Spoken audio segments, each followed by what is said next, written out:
नमस्कार, जय हिंद और जय तु भारतम। आज हमारे साथ हैं सूर्यभूषण जी और इनका परिचय धीरे धीरे खुल के आएगा। हम लोग साथ पढ़े हैं और सूर्यभूषण जी अभी पटना में हैं, प्रोफेसर हैं, वो भी इकोनॉमिक्स के। आज की बात के पीछे का जो कारण है वो ये है कि हम दोनों बिहार से हैं और बिहार की दशा दशा कहिए, दुर्दशा कहिए, जो भी कहिए, उस पे एज ए बिहारी मैं तो सोचता हूँ। और जब कभी इतिहास में पढ़ा मैंने कि बिहार का इतिहास जो है, भारत का प्राचीन इतिहास जो है, वो बिहार का इतिहास है। महाभारत कालीन साक्ष्य मिलते हैं, बुद्ध कालीन साक्ष्य मिलते हैं, पाटलिपुत्र है, कुसुमपुर है, नालंदा है, राजगृह है, वहां पे जो गुफाएं हैं बराबर की, गंगा का दोआब है, इतनी उपजाऊ भूमि। 2000 से पहले तक जो है सो कि बहुत सारे खनिज पदार्थ हमारे पास हुआ करते थे। बंटवारा हुआ झारखंड जब बना, लेकिन उसके पहले तो आखिर मन कभी कभी सोचता है कि हम इस दशा को कैसे प्राप्त हो गए कि पूरे देश में देख लीजिए आप तो, चाहे कश्मीर हो, आसाम हो, या दूर दराज केरल के कोई गांव हो, तमिलनाडु के कोई गांव हो, एक बिहारी मजदूर वहां मिल जाता है। दिल्ली में बिहारी एक गाली बन चुकी थी, अब है कि नहीं पता नहीं, 10 साल पहले तक तो थी। और पता नहीं, लगता है कि अगर हम सारी समस्याओं का एनालिसिस करने बैठे तो लगता है कि यार, दोषारोपण करना बहुत आसान है और अपने अंदर दोष देखना बहुत ही कठिन है। एक बिहारी होने के कारण मैं अपने अंदर का दोष तो ऑब्जेक्टिवली नहीं देख पाता हूँ, लेकिन मुझे यही लगता है कि अगर कुछ नीतियां भारत सरकार की नहीं होती, कुछ चीजें ऐसे नहीं होती वैसे होती, तो शायद बिहार की स्थिति कुछ और होती। फ्रेट पॉलिसी एक रही, अ, बिहार की जो उपजाऊ भूमि है, गंगा का मैदान जो है, वहाँ नहरों का जाल बिछा होना चाहिए था, वहां नहरों का जाल नहीं बिछा। वहीं पंजाब में देखिए, नहरों का जाल बिछ गया। भाखड़ा नांगल बांध बना, वो शायद हमारे तरफ के किसी बांध को लेकर के कहीं मैंने पढ़ा था, मुझे पूरा याद नहीं है। तो कहीं ना कहीं हमारी चुनावी राजनीति जो है, वो भी इसका एक कारण रही। हमारे पास बरौनी का कारखाना आया, सिंदरी का कारखाना आया, बोकारो आया, जमशेदपुर पहले से ही था। इन सब के बावजूद भी हम प्रगति की दौड़ में पीछे, कहीं बहुत पीछे रह गए। क्या डेवलपमेंटल पॉलिटिक्स उसका एक कारण है? क्या हमारा अपना एटीट्यूड उसका एक कारण है? तो इन्हीं सब विषयों पे बात करने के लिए मैंने सूर्यभूषण भाई से बात की। और अगर सूर्यभूषण भाई तैयार नहीं होते तो ये और किसी के साथ नहीं हो पाता, क्योंकि एक तो कि जेएनयू से पढ़े इकोनॉमिक्स में, और बिहार में पिछले 15 सालों से काम कर रहे हैं, अगर मैं गलत नहीं हूं तो। 10 साल। 10 सालों से। तो ओवर टू यू सूर्यभूषण भाई। अ, नमस्कार आपके दर्शकों को, और बहुत बहुत धन्यवाद कि ये बड़ा कहना क्लीशे होगा कि आजकल ये बहुत चर्चा में भी, चूंकि जब इलेक्शन आता है तो लोग चर्चा करने लगते हैं कि बिहार पिछड़ा क्यों है, बिहार के कारण क्या है। तो इन कारण ये भी था कि मैंने सब सोचा कि इलेक्शन के टाइम में किया जाए ताकि लोगों का ध्यान जाए इस पे भी। बिल्कुल बिल्कुल, क्योंकि और आज के दौर में, खासकर सोशल मीडिया में के दौर में, लोगों को इसकी जानकारी होनी भी चाहिए, खासकर जो नए युग के लोग, बच्चे हैं, जिन्हें हम जेन जी, जेन अल्फा, जेन बीटा, जो भी गामा अल्फा कह दें।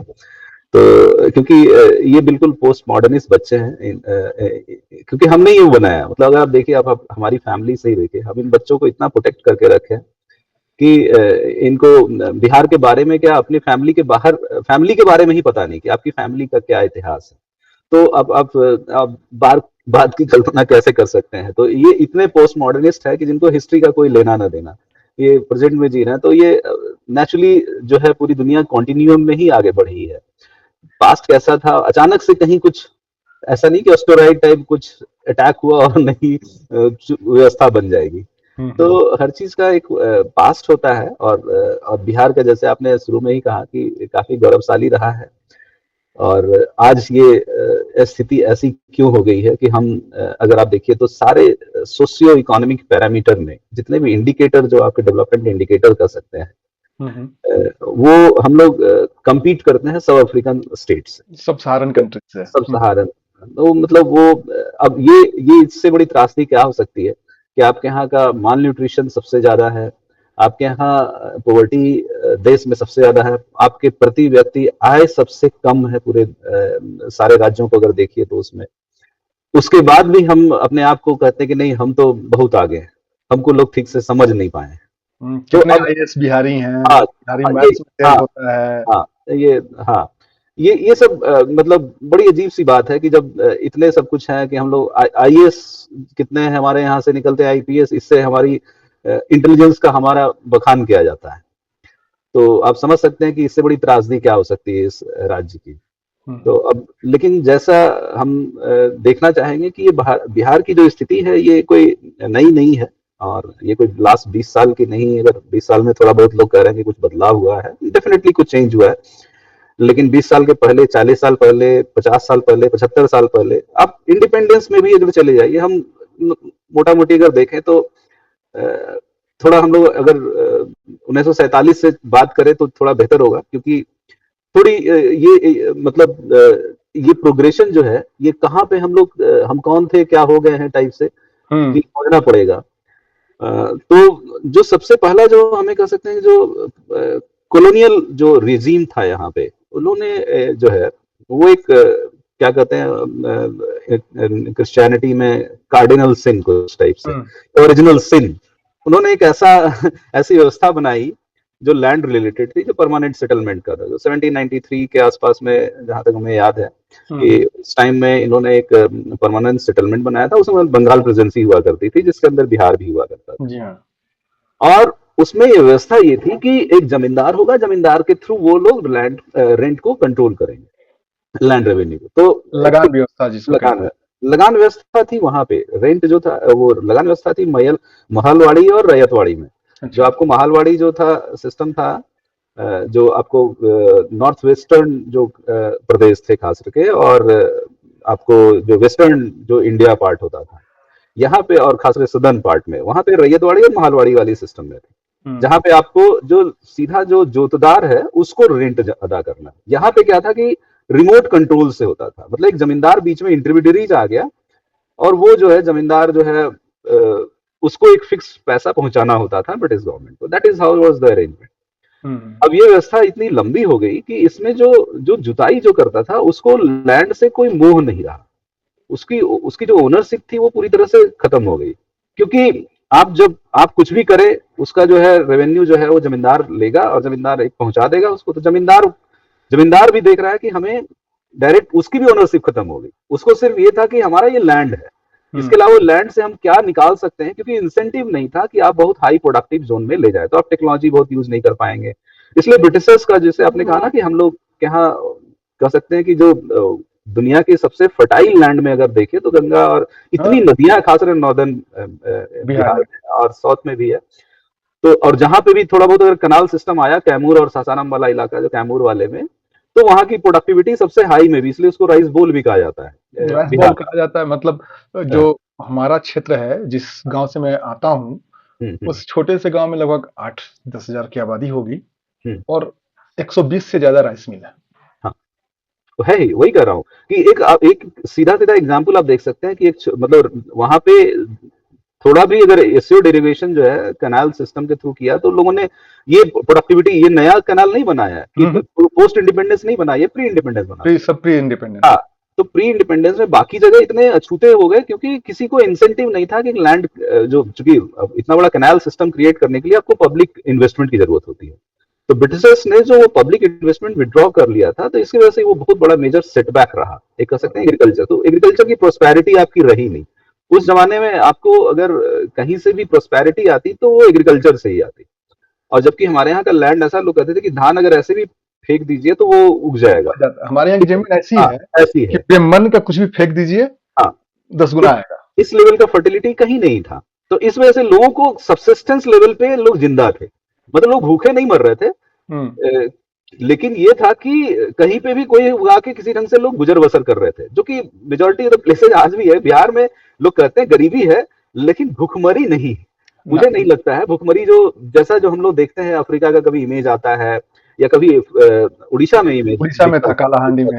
हाँ, कि जो मतलब लोगों को कुछ उगा नहीं पा रहे हैं, जिसके कारण से लोग भूखे मर। हाँ, हमारे यहाँ माड़ भात खा के ही लोग जिंदा हैं, लेकिन जिंदा है। तो वो भुखमरी आपने, हाँ, malnutrition is a major issue. तो नेचुरली जब एग्रीकल्चर प्रोस्पेरिटी नहीं होगी तो वो आएगा। तो ये समझ सकते हैं कि जो हमने ये विरासत में, हमें जब इंडिपेंडेंस हुए तो हमें विरासत में ये हमें मिला कि जो हम लोग आजाद हुए, लेकिन हमें जो एग्रीकल्चर की जो सिस्टम था, जो यहाँ का सबसे डोमिनेंट पार्ट था, जिसमें हम बुरी तरह से लैक किए। तो इसीलिए जो है लोगों को मौका मिला यहाँ से भागे। जो भी मजदूर था वो, हम भी अपने गांव में कभी जाया करते थे तो मजदूर को हम लोग उस ढंग से ही ट्रीट करते थे कि मजदूर की घर में एंट्री नहीं होती थी, मतलब वो बाहर ही रहता था। तो उसको आप एक्सपेक्ट क्या कर सकते हैं किसी भी, अगर एज ए ह्यूमन बीइंग आप देखिए, अगर आप मजदूर, अगर उसकी जगह पे आप होते हैं, आपको खाने पीने को मिल रहा है बट पैसा नहीं मिल रहा है, आपके बच्चे इंस्पायर नहीं कर सकते कि वो आगे बढ़ पाएंगे, तो आपका क्या इंसेंटिव होगा कि आप उस प्लेस को आप होल्ड करेंगे?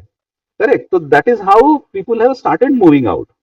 तो और उसके कारण से जो क्या हुआ ना, कि जब हमारे यहाँ पेपर में तो हमने कहा कि हमने जमींदारी एबोलिश कर दी, और एबोलिश कौन ने, किसने किया? जो बड़े बड़े जमींदार ने एबोलिश किया। वो बड़े बड़े तमगे लेके आए ना कि हमने जमींदारी खत्म कर दी, वो नेता लोग जो समय थे। और तो actually on paper zamindari abolish हुई, लेकिन जमींदारी एबोलिश नहीं हुई बुरी तरह से। चकबंदी आप देख सकते हैं, मेजर इशू है, आप कहीं पे भी पूछिए लोगों की। हाँ, चकबंदी आज तक हुई नहीं। हुई नहीं है। मुझे याद आता है, ध्यान आता है हम्म, कि मैं 8th 9th में रहा होऊंगा, बहुत शोर मचा था। 8 9 मतलब 86 87 88 89 तक की बात मैं बता रहा हूँ। बहुत हल्ला मचा था, चकबंदी हो रही है, कई मर्डर्स हुए, कितनी हत्याएं हुई। निकल जाइए बाजार में या इधर उधर तो, अरे फलाना की जमीन फलाना ले लेला। हाँ, ये नहीं कि उसके बदले कहीं और जमीन मिल रही है भाई, जहां हाँ, आप छोटे जोत हैं वहां पे बड़े जोत आपका हो जाएगा, आपको फायदा।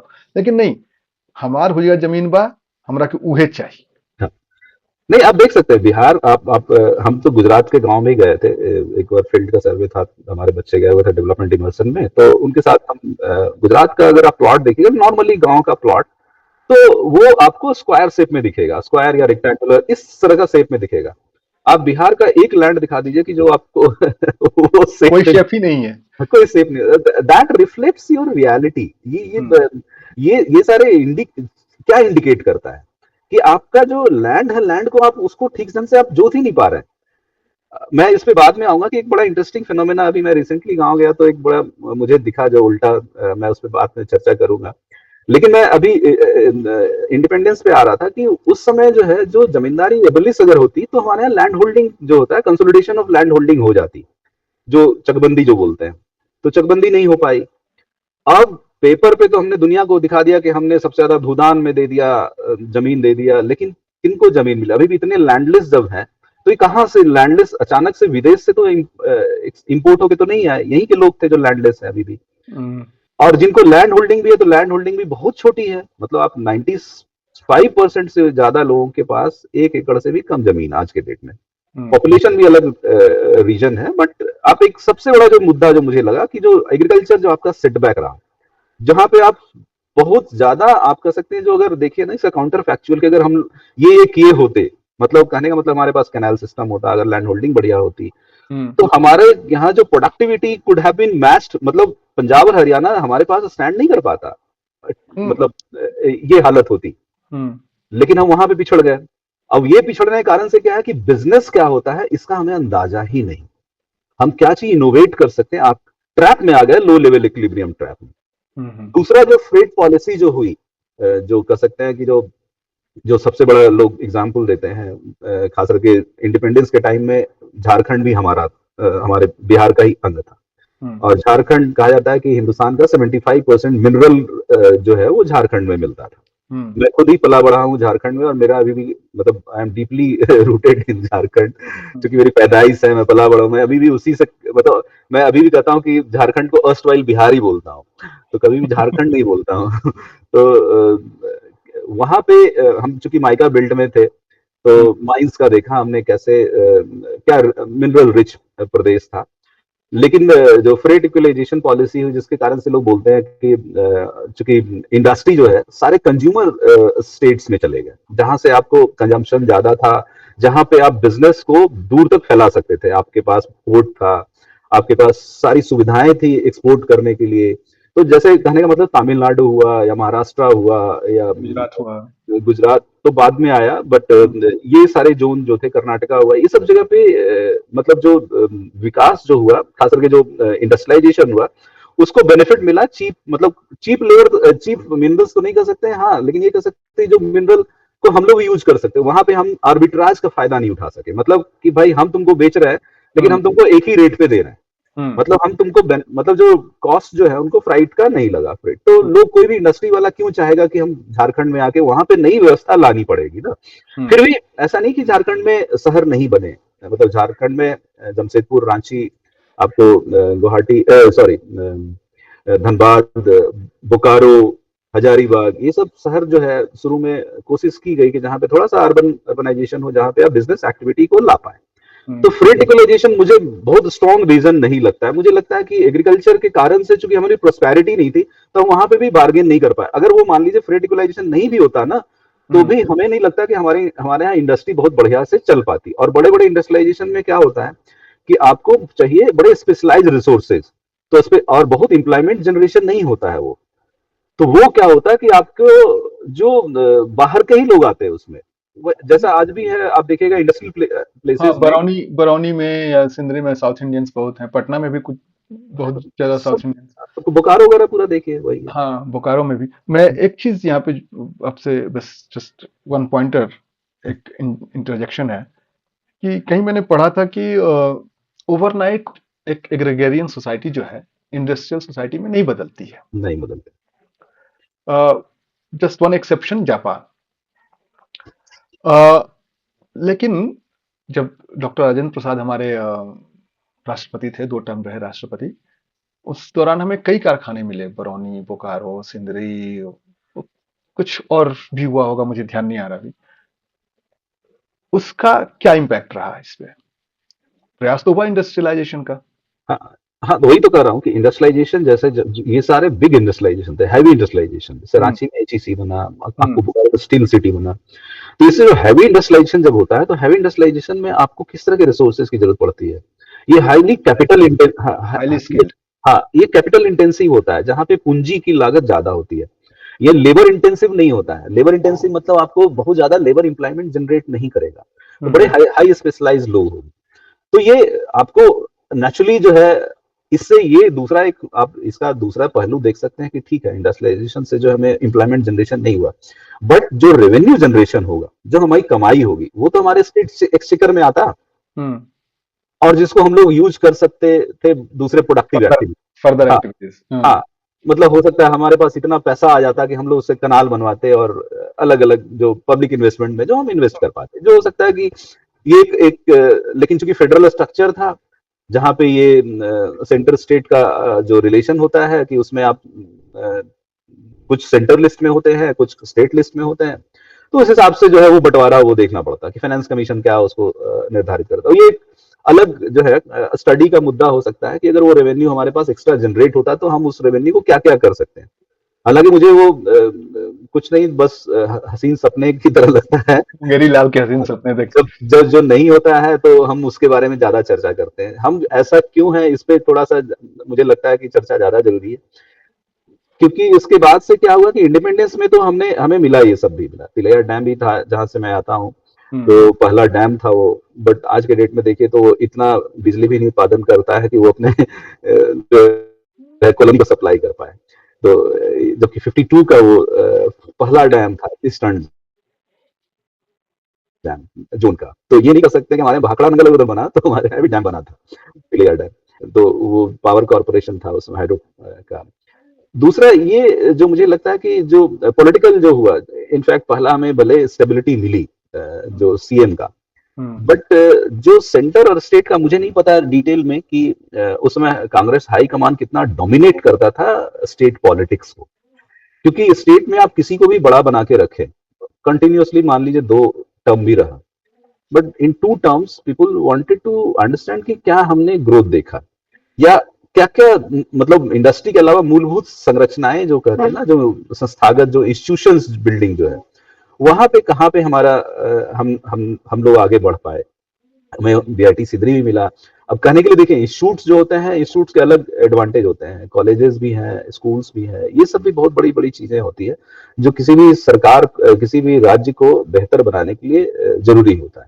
तो उस टाइम में बिहार में हमें लगता है कि एक बीआईटी सिंदरी था जो आया, और पटना में इंजीनियरिंग कॉलेजेस थे, पटना यूनिवर्सिटी के कुछ कॉलेजेस थे। पटना पटना इंजीनियरिंग कॉलेज था, पटना साइंस कॉलेज था, हाँ जो कि मतलब नामी गिरामी जो कॉलेज माने जाते थे। हाँ हाँ। धनबाद में आईएसएम था, हम्म, इंडियन स्कूल ऑफ माइंस। हाँ। और दूसरा जो सबसे बड़ा जो मुझे जो लगा जो दिक्कत हुई बिहार में, एग्रीकल्चर यूनिवर्सिटी की पूसा में हमने बनाया, लेकिन पूसा से हम लोग शिफ्ट कर दिए वो दिल्ली। तो क्या होता है जब एग्रीकल्चर का प्लेस हो, तो एग्रीकल्चर यूनिवर्सिटी का सबसे बड़ा योगदान अगर देखिए, जो पंजाब पूरा उसका लाइव एग्जाम्पल है कि जितने भी एग्रीकल्चर यूनिवर्सिटी है वहाँ इतने प्रोडक्टिव हैं वो लोग। नई कोई भी सीड्स आती है, फार्मर को इजी एक्सेस होता है। यहाँ पे वो फार्मर को आज भी इजी एक्सेस नहीं है, आज भी नहीं है। जबकि यहाँ पे अभी सबोर भी चल रहा है, और ये सब मतलब इंडिया के अच्छे यूनिवर्सिटी में आते हैं, एग्रीकल्चर यूनिवर्सिटीज में। बट इनका योगदान अगर आप किसानों को नहीं मिल रहा है, तो ये तो बहुत बड़ा व्हाइट एलिफेंट बना हुआ है ना। ये उसी तरह से है कि जैसे आपने यूनिवर्सिटी, आपका जो पर्पस था कि वहां पे आप रिसर्च करें और उसको डिसेमिनेट करें, जो किसी भी जगह पे एग्रीकल्चर को बूस्ट के लिए नई सीड्स, नई टेक्नोलॉजी जो है सबसे बड़ा फैक्टर है किसानों को सीखने का। तो जो इंडिपेंडेंस पे जब हम आ रहे थे, तो वहां पे अगर आप देखिए तो हमें ये कुछ चीजें विरासत में मिली, कुछ चीजें हमने अपने मतलब हमने स्पाइल किया, और हम लोग उसको ठीक से मैनेज नहीं कर पाए। उसके साथ साथ इनस्टेबिलिटी भी बहुत ज्यादा आ गई, क्योंकि सेंटर भी थोड़ा सा अनस्टेबल हो गया। टू में वॉर लड़ लिए हम लोग, तो सेंटर में मतलब किसी को कोई फर्क नहीं पड़ा था कि स्टेट में क्या हो रहा है। जो स्टेट पिछड़ा है वो मतलब स्टेट पे आ गया अपने, जो मुझे लगा 65 में भी वॉर लड़ लिए हम लोग। और उसके बाद जो है 66 3 साल जो है हमारे यहाँ जो फेमिन घोषित किया गया, मतलब उस टाइम में कि छठ का अकाल एक हाँ मतलब किंवदंती कहानी बन गई है। कहानी बन गई। हालांकि हमारे यहाँ प्रोडक्शन उस हिसाब से नहीं घटा था जितना, जो अकाल का रीजन इसलिए अमर सिंह ने कहीं डॉक्यूमेंट भी किया है कि डेमोक्रेसी की नहीं होने की वजह से जो है अकाल ज्यादा होता है रादर देन कोई प्रोडक्शन जो है फैक्टर है। क्योंकि होर्डिंग बढ़ जाती है ना, होर्डिंग बढ़ जाएगी इसका मतलब कोई चेक्स बैलेंस नहीं है, नेचुरल है। उसके बाद जो है हम लोग तो 60s तो हम लोग वैसे ही खत्म, पूरा 60s दौर ही पूरा रियून हो गया। 70 का जो है अचानक से जो लोगों को जो है कांग्रेस से जो है वो प्रॉब्लम शुरू हुई थी, तो फिर हालांकि इंदिरा गांधी का उदय हो गया 71 में। हमने जब वॉर जीता तो सबको लगा कि she is the lady we require. तो 71 का जो 70s का दौर था वो बहुत ही अपने आप में अद्भुत था। मैं इसलिए कह सकता हूँ कि मेरा भी, मैं भी अर्ली 70 में आया धरती पे। मजाक के तौर पर कर रहा हूँ, बट नहीं मतलब वो तो खैर एक जो एक चीज जो मैं कहना चाह रहा था कि 70 का जो दौर था, जो मैं अभी भी अपने मतलब पिताई लोग से भी बात करता था, तो बताते थे कि 71 का जो दौर था, खासकर जब हम लोग जीते ना, बांग्लादेश को आजाद किया, पूरे देश में एक जो है ना सेल्फ जो डिग्निटी जो कहती है ना, कि एक आत्मसम्मान वाला जो बात था वो आया, और हम लोग लगा कहीं भी जीत सकते हैं। 71 में आपको सुनील गावस्कर जो है वेस्ट इंडीज में जाके दंगा फसाद कर लिए, मतलब जीत के आए। कहने का मतलब ये था, अजीत वाडेकर सब जगह क्रिकेट में हमने जीत हासिल की, उसी ढंग से हिंदी सिनेमा में इसीलिए जो है अमिताभ बच्चन भी आ गए। कहने का मतलब है कि 71 एक बड़ा अर्ली जो 70s तो था, बहुत उथल पुथल का दौर था कहीं। हालांकि ये नेशनल सीन था, पर जो हमारे यहाँ हो रहा था वो अलग ही कुछ हो रहा था। कर्पूरी ठाकुर का आना, जेपी मूवमेंट, कर्पूरी पॉलिटिकल, हाँ पॉलिटिकल लेवल पे बहुत मतलब इसका पॉलिटिकली इतना एक्टिव होना का कहने का मतलब क्यों था? इसका मतलब है कि आप क्यों सड़क पे उतरते हैं कि भाई हमारा राइट्स ये होगा, हमारा ये इंटाइटलमेंट है, जब आपको राइट डिनाई किया गया होगा। तो इसका मतलब है कि इंडिपेंडेंस के बाद से जब दूसरे लोगों ने देखा कि भाई ये सब तो सब लोग, कुछ ही लोग ले रहे हैं, कुछ लोग डिनाइड हैं, तो नेचुरली वो पॉलिटिकल फोर्स को आप रोक नहीं सकते, तो वही पॉलिटिकल फोर्स वो उभर के आया। तो 70s का जो दौर था बहुत ही उथल पुथल जो लगा मुझे, कि जिसमें बहुत सारे जो है खास करके जो बैकवर्ड कास्ट के जो लीडर्स थे वो उभर के आए उसमें, और उनको कहीं प्लेटफॉर्म मिला जेपी मूवमेंट में, जो एंटी कांग्रेस मूवमेंट था, जहां पे वो उभर के आए। हालांकि आज हम परिणति देख रहे हैं कि उस मूवमेंट से कैसे कैसे लीडर्स आए, मैं उस पर चर्चा करूंगा बाद में वो कभी, वो लेकिन अगली बार। ये हाँ, लेकिन ये कोई डिनाई नहीं कर सकता है कि उस समय तो ये उभर के आए ही उस समय। तो 70 का दौर तो कह सकते हैं कि हम लोग पॉलिटिकली इतना परेशान थे, बहुत सारी चीजें, तो किसी को इंस्टीट्यूशन से मतलब नहीं था, किसी को इकोनॉमी से मतलब नहीं था, किसी को सोसाइटी, सबको लग रहा था कि हम बेहतर बिहार बनाएंगे, और बेहतर बिहार के चक्कर में आप उसी में उथल पुथल में उलझे रहे। 80s का दौर हुआ, 80s में थोड़ी बहुत ओपनिंग शुरू हुई थी वर्ल्ड लेवल, मतलब इंडिया लेवल पे। मतलब इंडिया जो है मतलब लंबे टाइम तक स्टैग्नेट रहा, मतलब ग्रोथ, जिसको बड़ा कंट्रोवर्शियल रिमार्क भी बोलते हैं लोग, हिंदू रेट हाँ, of growth. Hindu Hindu growth rate भी बोलते हैं। हाँ हाँ, बट मैं उसमें कभी चर्चा और करूंगा, मतलब लेकिन वो राजकृष्णा थे, एक बहुत महान इकोनॉमिस्ट थे, उनका ये दिया हुआ था term, because he wanted, so there is no Islamic growth rate, there is no Christian growth rate, तो आपको काउंटर नहीं है कोई कि why it is Hindu rate, why not Islamic growth rate, why not it is Christian growth rate, why not it is Zoroastrian growth rate.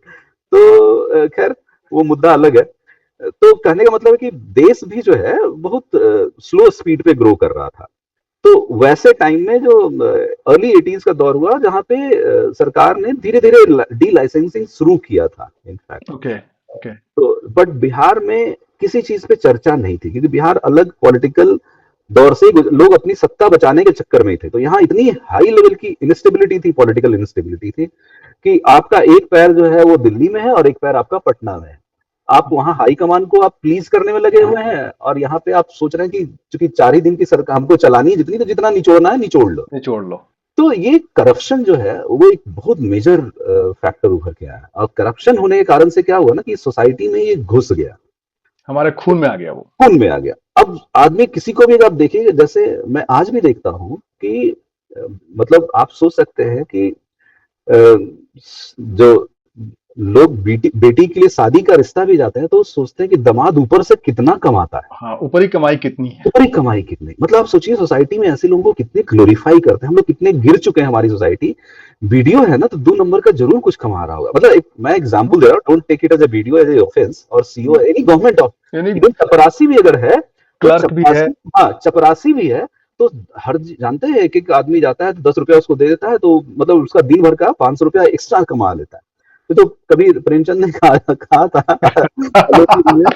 ऊपरी आमदनी जो है बहता हुआ बढ़ता हुआ स्रोत है। स्रोत है। तो वो हैं? और बहता हुआ मासिक वेतन पूर्णमासी का चांद है, घटते स्रोत, घटते एक दिन खत्म हो जाता है। तो वही चीज है बेसिकली, अभी भी हमारी सोसाइटी वही दौर में, क्योंकि हर तरह जो है इंस्टेबिलिटी बहुत ज्यादा, तो हम लोग इंस्टेबिलिटी का ट्रैप में फंस गए।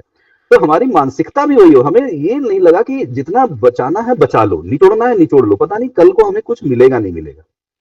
और ये हमारे मानसिकता में बुरी तरह से घुस गया।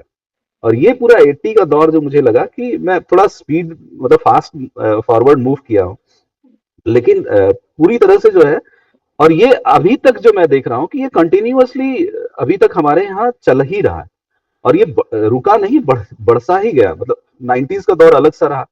90 के दौर तो हमने जब पूरी हाँ, हमने मतलब भारत की इकोनॉमी जो है फास्ट ट्रैक पे आई, तो हम लोग वहीं पे रिवर्स गियर में ले गए। रिवर्स गियर में चले गए थे। मुझे मतलब ये आप समझ सकते हैं कि पहली बार मतलब सिंध मतलब धरती ने मतलब खासकर बिहार जैसे धरती ने negative real terms GDP growth देखा। मतलब हमारी जो रियल टर्म्स में, जो आप नॉमिनल नहीं कर सकते हैं, रियल टर्म्स में हमारी जीडीपी ग्रोथ नेगेटिव रही। नेगेटिव कहने का मतलब है कि जो हम लोग टोटल जिस साल उत्पादन कर रहे थे, अगला साल उससे कम किए। मतलब हम लोग अपना ही सामान खा रहे हैं सब, हम लोग कुछ प्रोड्यूस नहीं कर पा रहे हैं, तो कितना दिन तक चलेगा। असल में आपने जो 80s की बात की, हम्म, मुझे ध्यान आता है, मैं 88 89 में 9th क्लास में था शायद। हम्म, नवभारत टाइम्स हिंदी की छपती थी पटना हम्म, से। हम्म, उसमें एक रविवासरीय अंक आता था, उसमें था शरद जोशी का बहुत लंबा लेख, हम्म। पटना आके नरभसा गए शरद नर्वस आ जोशी। गए पटना आए थे तो उन्होंने लिखा था हम यहाँ के नर्वस आ गए। हम्म, और उसका बस एक लाइन है कि वो कुली को उन्होंने अपना सामान दिया था और शायद कुछ टिकट ले रहे थे या रिक्शे वाले से कुछ बात कर रहे थे, और बार बार पीछे मुड़ के देख रहे थे कि कुली है कि नहीं, कुली सामान लेके भाग तो नहीं गया। उसने कहा कि अरे आप अपना काम कीजिए ना, काहे नरभसा रहे हैं। वो 80s का जो दौर था वो इसलिए भी महत्वपूर्ण है कि हमको लगता है कि इस पे हम लोग 60s 70s और 80s पे तो हम लोग फिर दोबारा रिविजिट करेंगे, लेकिन मैं बस एक चीज बता देना चाहता हूँ कि जब पूरा विश्व और पूरा देश एक तरह से एक नई ऊर्जा से सराबोर था, हम जो है सो अपना पीछे देखने के कि हम क्या थे क्या थे क्या थे, उसमें जो है जो कि और जो भी मुख्यमंत्री मिले हम लोगों को, जगन्नाथ मिश्रा मिले, उसके बाद सत्येंद्र सिंह मिले, और इन दोनों का तो मुझे याद है, सत्यनारायण सिंह या सत्येंद्र सिंह। सत्येंद्र नारायण सिन्हा शायद। हाँ, सत्येंद्र नारायण सिन्हा। हम्म, वो मतलब वो पटना में कम और दिल्ली में ज्यादा रहते थे दोनों। हम्म। तो पता नहीं, लेकिन 90 से बिहार की कहानी कुछ और ही होती चली गई। हम्म, बिहार एक अलग ही दृष्टि से देखा जाने लगा और एक अलग ही नाम से जाना जाने लगा। हम्म। तो उसके पीछे की भी कुछ कारणों की बात कर ली जाए। आई थिंक 90s का जो दौर था उसमें दो तीन चीजें जो उभर के आई। एक तो लोग कहते हैं कि जो लालू यादव जो का इमरजेंस था, ये एक बहुत ही स्ट्रांग लीडर बन के उभर के आए, और कह सकते हैं कि इसमें सबसे बड़ा योगदान आप कह सकते हैं कि मंडल का भी था, एक उसकी भी लहर थी। बट आप लीडर तब बनते हैं जब आपके पीछे बैकिंग के लिए लोग रहते हैं। आप लीडर अकेले नहीं बन सकते। तो अकेला चना भाड़ नहीं फुलता कहने की बात है। इनके पीछे नेचुरली बैकिंग थी तभी ये बन पाए। और मैं ये नहीं इसमें नहीं जाऊंगा कि कैसे बने नहीं बने, बट लेकिन जब बने तो काफी स्ट्रांगली ये उभर के आए। और इनका जो बहुत सारा जो कैरेक्टर था वो जो एक आम जो रस्टिक बिहारी का जो था वो उभर के आया। और जो बाहर के जो नॉन बिहारी वाले उनको बहुत मजा भी आने लगा कि ये बात। विदूषक, एक हाँ, तरह से एक विदूषक हाँ, जो है। हाँ, he was actually witty, but not in a positive sense. In you can say, but hmm, no doubt he was witty. हम्म। तो अब ये मतलब बातों से बातों को खेलना और किसी ढंग से आपको रिडिकुल कर देना, जो वो जो एक, लालू यादव की अदा है।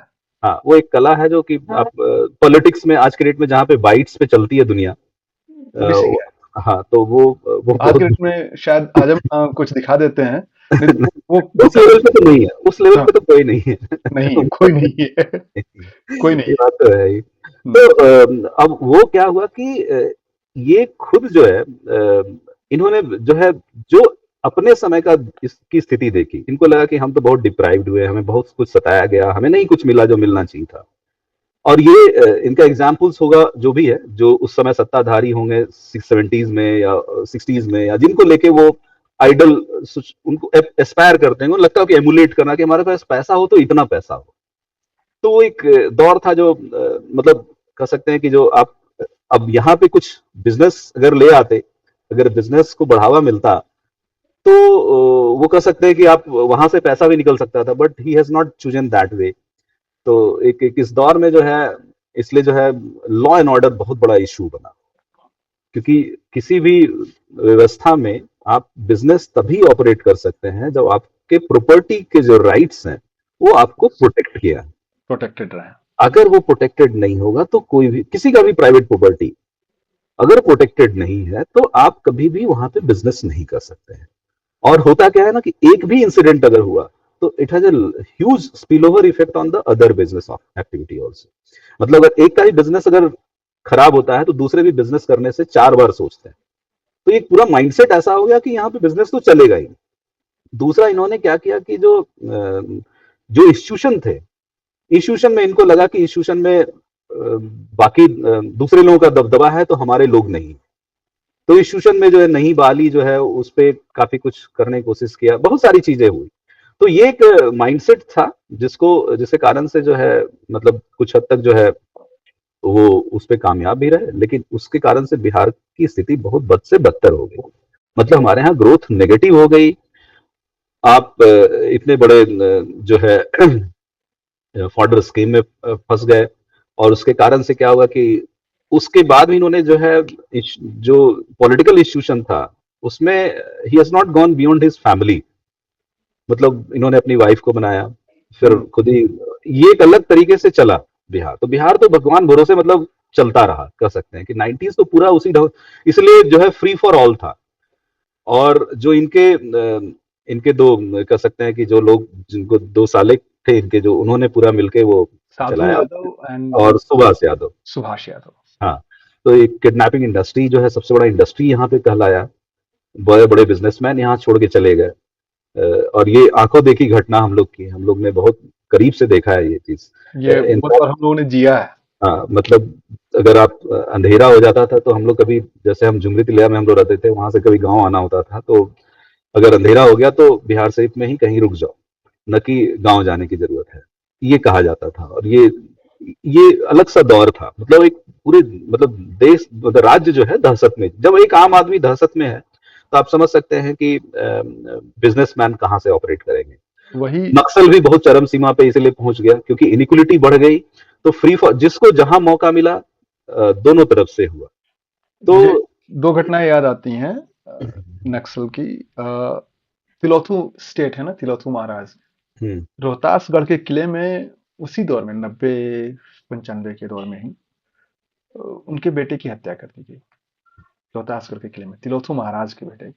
तो अभी भी उधर बात करते हैं। और मैं वही 91-92 की बात है। मैं घर आया, शाम के 7:30-8 बज चुके थे और घर में पिताजी बैठे हुए थे। उन्होंने कहा कि ज्यादा हीरो मत बनो, 6 इंच छोटा कर देगा।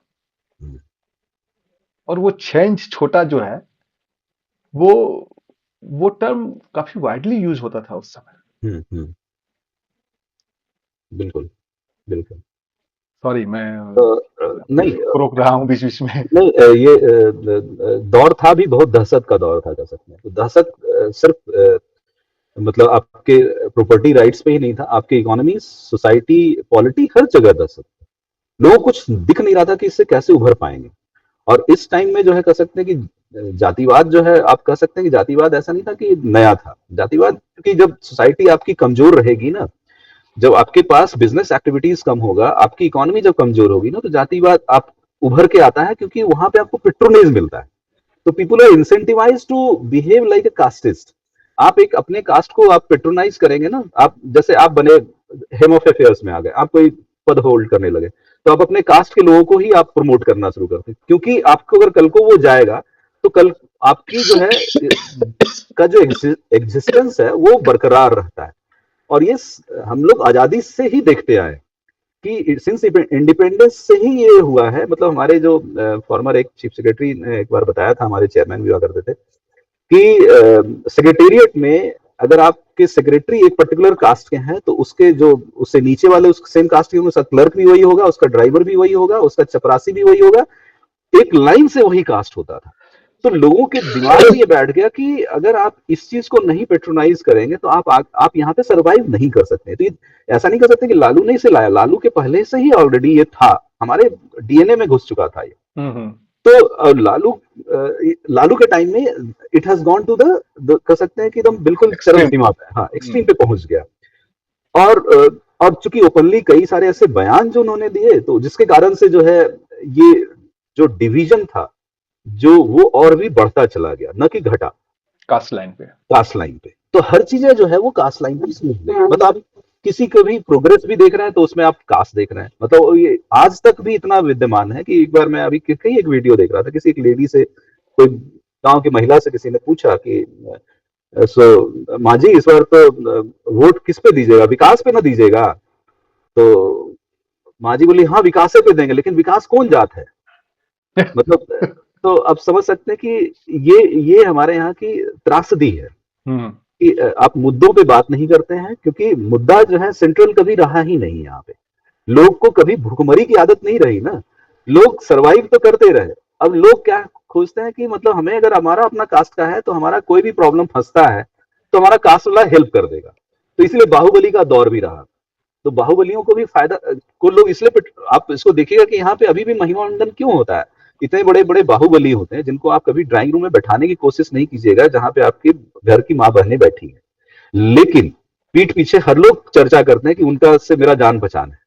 आनंद मोहन सिंह का नाम मुझे ध्यान हाँ, आता है, शहाबुद्दीन का नाम ध्यान आता है। अभी अ, छोटे सरकार हैं। हाँ, छोटे हाँ, सरकार। तो सब लोग मतलब गर्व से कहते हैं कि हाँ हमारा जान पहचान का है। रीजन क्या है? क्योंकि आपको अगर वो नहीं है तो आपको कई सारे जो बेसिक चीजें जो डे टू डे लाइफ में आप स्ट्रगल करते हैं, आपका मान लीजिए कुछ एक प्रॉपर्टी का मामला फंस गया, तो ए फोन कॉल अवे, मतलब उनके फोन से आपका मामला सुन, तो क्यों नहीं उसको आदमी एमुलेट करने की कोशिश करता है उसको। तो देर मतलब वो इनके आपके सोसाइटी में जो इनएफिशिएंसीज जो है वो उनके कारण से वो प्रोडक्ट उभर के आए हैं। तो ये हम्म। प्रोडक्ट जो है ये ब्रांड बना है उसी वजह से बना है। अब जो है तो 90s का दौर में तो चर्चा क्या करें, वो हरि अनंत हरि कथा अनंता, उसमें तो कहाँ से शुरू करें, अब ये समय भी नहीं रहा। हमें आगे अगर देखने की, हमें दिशा देने की जरूरत है तो दिशा की तरफ देखनी है, तो उसके बाद का दौर देखेंगे आज के दशक में हम लोग कहाँ हैं और कैसे हम लोग आगे बढ़ सकते हैं। खासकर 2005 के आसपास में जब अभी नीतीश कुमार की सरकार आई, तो सबसे पहले जो चीजें थी उन्होंने प्रॉपर्टी राइट्स को, जो रूल ऑफ लॉ जो है उसको सेट करने में बहुत सारा एफर्ट लगाया, और लोग कहते भी हैं, जो उनके क्रिटिक भी जो है इसकी तारीफ करते हैं इस चीज की, कि पहला 5 साल जो है इस राज्य ने suddenly has taken a turn around. मतलब लोगों को लगा कि ये किया जा सकता है, जो अभी तक सिंस इंडिपेंडेंस किसी ने नहीं इतना ट्राई रूथलेसली भी नहीं सोचा। हाँ, ट्राई भी नहीं किया था। नहीं, किसी ने सोचा नहीं था, जो कि इन्होंने, और इनको आप इसमें धन्यवाद कहेंगे कि हम जो सेंटर में एनडीए सरकार थी, वाजपेयी की सरकार, उनका भी एक था कि भाई हमें अच्छा बनाना है। हम्म। तो अच्छा बनाना है तो इनको भी पूरी तरह से जितना आप जो कर सकते हैं, जिस तरह की सपोर्ट चाहिए, मतलब at least mentally you should not think about कि हम सत्ता में नहीं रहेंगे, दैट इज व्हाट। तो ये एक बहुत बड़ा स्टेबिलिटी जो था, मेंटल स्टेबिलिटी जो है ना, जैसे आज अभिषेक शर्मा फॉर एग्जाम्पल लोग कहते हैं ना T20 का बहुत बेहतरीन बल्लेबाज हो गया, हम्म। आप देखिएगा कि कुछ दिन पहले ही वो 5-4 मैच इतने रेगुलर फेल्योर रहा था, मतलब 2 रन 3 रन, एक आध मैच में सेंचुरी, अगला 5-6 मैच में 0-0 सिंगल डिजिट में आउट हो रहा है। तो उसको बैकिंग मिली तभी जाके ना आज वो परफॉर्म किया। तो ये कहने का मतलब है कि मेंटली आप कितना स्ट्रांग रह पाते हैं।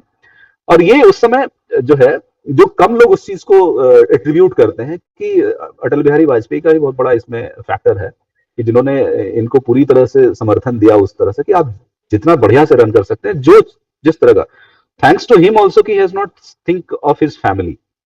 ये सबसे बड़ी चीज था कि आज इनके क्रिटिक भी बोलते हैं कि नीतीश कुमार इंडिविजुअली करप्ट नहीं है। हाँ, मतलब कहने का मतलब इन्होंने कभी फैमिली को आगे प्रोत्साहन नहीं नहीं, रखा। और पहली बार ऐसा हुआ कि जिन्होंने इन्होंने he has gone beyond his cast. तो ये बहुत बड़ा एक सबसे बड़ा फैक्टर रहा कि उस समय हम लोग इतना अचीव कर, मतलब ये इन्होंने एक रास्ता तो दिखाया कि हम लोग कर सकते हैं, हमारे अंदर केवल एक पॉलिटिकल विल होना चाहिए। बट सबसे बड़ी चीज थी कि हमारे यहाँ त्रासदी बहुत अलग अलग तरीके की थी। हम लोग इंफ्रास्ट्रक्चर जब संभाले तो इंस्टीट्यूशन इंफ्रास्ट्रक्चर जो है वो पीछे छूट जाए, मतलब आपके हेल्थ पीछे छूट गया, स्कूल पीछे छूट गया। अच्छा, होता क्या है कि आपको इंफ्रास्ट्रक्चर तो आप तुरंत आप बड़ा बड़ा बिल्डिंग बना सकते हैं, बड़ी पुलें बना सकते हैं, क्योंकि वो स्केलिंग इजियर होता है। लेकिन इंस्टीट्यूशन को जो है उसको स्केलिंग अप करना आसान नहीं है। मतलब आप एक जेएनयू है, दूसरा जेएनयू बनाना आसान नहीं है। आप वो वैसे लेवल के प्रोफेसर कहाँ से ला पाएंगे? ये समझना थोड़ा लोगों को अभी भी जो है लोग समझ नहीं पाते। आप आईआईटी पटना ले आए, एनआईटी भी एक्सपैंड किए, सब कुछ किए, लेकिन उस लेवल के प्रोफेसर को ला नहीं पाएंगे। तो उसके लिए थोड़ा लंबा मेहनत की जरूरत है। बट इनके भी अब बीच में इनका भी पॉलिटिकल, ये एक अलग तरह का, फिर बाद में 2010 के बाद से जो है बिहार एक अलग दौर से गुजरा, जो इनस्टेबिलिटी ट्रैप से गुजरा कर सकते हैं, कि जो politically he makes everyone unstable. Hmm. मतलब he was most stable but everyone was instable. तो ये एक अलग तरह का कर सकते हैं कि जो मैं दौर देख रहा हूं, कि अभी भी क्या है कि कोई एक सिंगल पार्टी ये दावा नहीं ठोक पाती है कि हम ही जो है, और वो 243 पे लड़ भी नहीं पाएगी। हर कोई जो है कोलिशन पे ही जा रहा है। That means hmm. This is how he has given a new twist to this stability last 20 years को। तो अब यही है कि अभी बिहार में जैसे है इंफ्रास्ट्रक्चर तो काफी हद तक थोड़ा बेहतर भी हुआ, खास करके जो रोड और बिजली जो सबसे बड़ा मुद्दा हुआ करता था, जो आज के डेट में मुझे नहीं लगता कि बहुत बड़ा मुद्दा रहा। हाँ, ये है कि हमारे यहाँ जो चैलेंजेस हैं वो चैलेंजेस कई जगह पे है। पहला है कि एक अर्बनाइजेशन मुझे बिग चैलेंज लगता है, क्योंकि हमारे शहर बिल्कुल बिखर गए हैं। हमारे यहाँ जो है पटना भी मुझे शहर कहने में थोड़ी-सी मतलब रिलक्टेंसी होती है कि पटना भी एक शहर का कल्चर है। जैसे अब दशहरा का टाइम देखिएगा तो आप बहुत सारी चीज़ें नहीं कर सकते हैं। शहर ऐसा नहीं होता है कि एक एक एक्टिविटी से पूरा शहर जो है रुक जाता है। दूसरा जो है अर्बनाइजेशन एक सबसे बड़ा मुद्दा है। दूसरा लैंड होल्डिंग पे तो खैर उस पे चर्चा हम लोग काफ़ी कर चुके हैं। लैंड होल्डिंग तो एक अलग तरीके का मुद्दा हो चुका है जिसको अब नहीं, लेकिन इन दोनों पे दशहरे पे तो मुझे बस एक ही चीज कहनी है कि हुँ, जब आपकी इकोनॉमी टाइटस में होती है, टूटी हुँ, फूटी होती है, हुँ, कभी अ, लोग बताते थे कि पटना का दशहरा जो है कोलकाता के दशहरे को नो टक्कर हुँ, दिया करता था। बिरजू महाराज, लता मंगेशकर और कौन कौन लोग आते थे और हुँ, पंडाल सजी रहती थी। वो खत्म हुआ। पटना साइंस कॉलेज का नाम जो है, हुँ, मुझे लगता है कि पूरे नहीं तो आधे भारत भर में तो सम्मान के साथ लिया ही जाता था लिया 90s, जाता हाँ, लिया जाता अर्ली 90s तक। आज शायद ही कोई नाम लेवा हो उसका। हुँ, और जो लैंड होल्डिंग की है अभी, सर्वे और ये सब काफी चर्चा में है। हुँ, अभी कुछ समय पहले जब मैं गांव गया था तो ये सारी बातें जो है भर के आई। खैर, उस पे तो दोबारा बात होगी, क्योंकि अभी तो हमने सिर्फ अ, विश्लेषण किया अपने भूत का, अपने पास्ट का एनालिसिस हुआ। प्रेजेंट सबके सामने है, उस पर ज्यादा बात कर भी नहीं सकते हैं, कुछ करने के लिए है भी नहीं। But from here to where हुँ, and how, this will be the topic of our next meet, whenever we will meet, whenever you will have time. Thanks, thanks a lot Subhushan भाई, बहुत बहुत थैंक्स, थैंक्स, धन्यवाद। थैंक्स। और इस पे बात होती है। हाँ, ठीक है, बिल्कुल, नमस्कार। नमस्ते।